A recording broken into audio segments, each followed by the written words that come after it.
They came with this bag with this footprint and hair, and also his ashes and the certificate of the death from First Pet Cremation.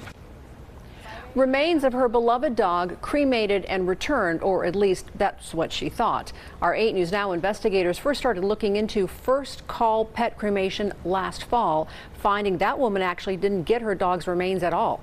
Thanks for joining us at 6. I'm Denise Valdez. And I'm Brian Loftus. Tonight we go across state lines, finding more pets never returned, uncovering gory details of their demise. Our own David Charnes live near Hacienda in Arville, where this business, David, is now closed. That's right, Brian. Denise, tonight the State Attorney General's office will neither confirm nor deny that it is investigating First Call Pet Cremation. The business here is now closed. But at least one person connected to this case says he's been told to keep everything, including pets, still in freezers, as it appears a state-led investigation is now underway. So how many animals do you think are in this?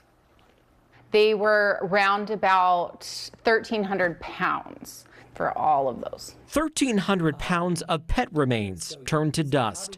Dust in packages on Angel Hutchings' kitchen table. So it's fair to say that these are dozens of people's pets. Oh, absolutely. Pets not from Hutchings, Utah community near Zion National Park, but from more than 100 miles away in the Las Vegas Valley. Pets found like this, dumped across at least 3 sites outside St. George, Utah. Pets with names. Families and loved ones who thought they were paying for their cremation, but never got that service. This is all the cremated remains from First Call Pet Cremation. I expected that there would be more found. Hutchins runs Forever Friends Pet Cremation. Cremation is in her blood. Her mother did it too. And when the Washington County Sheriff's Office found those dumped animals, they called her. What was it like when you heard that there were animals that were dumped? It was just awful, as far as to think that people are paying for a service that doesn't get performed, and the disrespect. And then things started like adding up. They started getting, everything went to First Call Pet Cremation. First Call Pet Cremation worked out of a storefront at this complex. Its county license, the 8 News Now investigators obtained, shows it officially closed last October. Last September, the 8 News Now investigators shared Natalie Smyer's story. So I immediately called First Pet Cremation. She paid First Call Pet Cremation about $300 after her dog, Goobers, died last year. But after she received what she thought were his ashes, she got a startling phone call and then a startling text. He also sent me pictures of my deceased dog dead in a bag, and it is my dog. Goobers was never cremated, his body sitting for months inside a freezer in Lake Havasu, Arizona. The 8 News Now investigators learning First Call Pet Cremation first worked with a local cremator, then outsourced to the one in Arizona, and then another outside St. George. Smyers eventually traveled to Arizona herself to pick up Goobers' remains, but other owners, like Landon Hines, never got their pets back. Pets like Jem and Darla. Their remains aren't the only thing he didn't get back. Tried calling them back, and they just kept getting messages. Hines says he paid about $400 per pet after they died within weeks of each other last fall. To this day, he's received no remains. And where Jem and Darla ended up is a mystery. They could be among the dozens discarded in Utah, the ones on Hutchings' table. It's nice to kind of know that they're hopefully cremated instead of just tossed aside and left to decompose somewhere.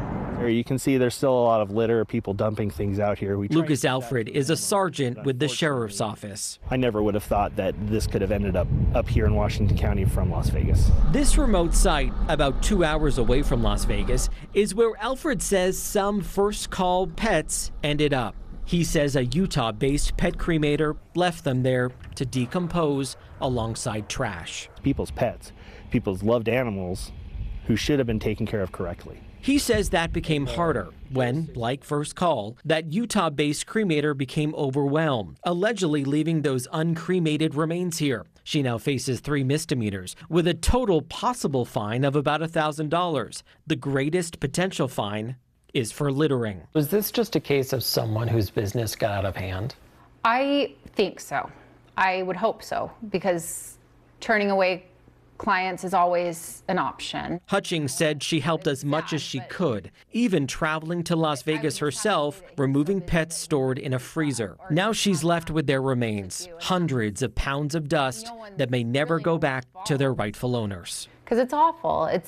A lot of these pets probably were wanted back, and so it's just really sad. Now, the woman facing those misdemeanor charges has pleaded not guilty to them. Now, there is some good news here. Out of those dozens and dozens of animals allegedly dumped there in Utah, Hutchings was able to get microchips from just a couple of them, and we'll have the last 4 digits of those numbers if you're looking for where your pet may be on our website. But she too is owed money, and the question tonight remains just where some of these pets are. We're live near Arville and Hacienda tonight. I'm David Charnes, 8 News Now. David, thank you. Our 8 News Now investigators tried several times to get in touch with the owner of First Call Pet Cremation. He did not return our repeated requests for comment.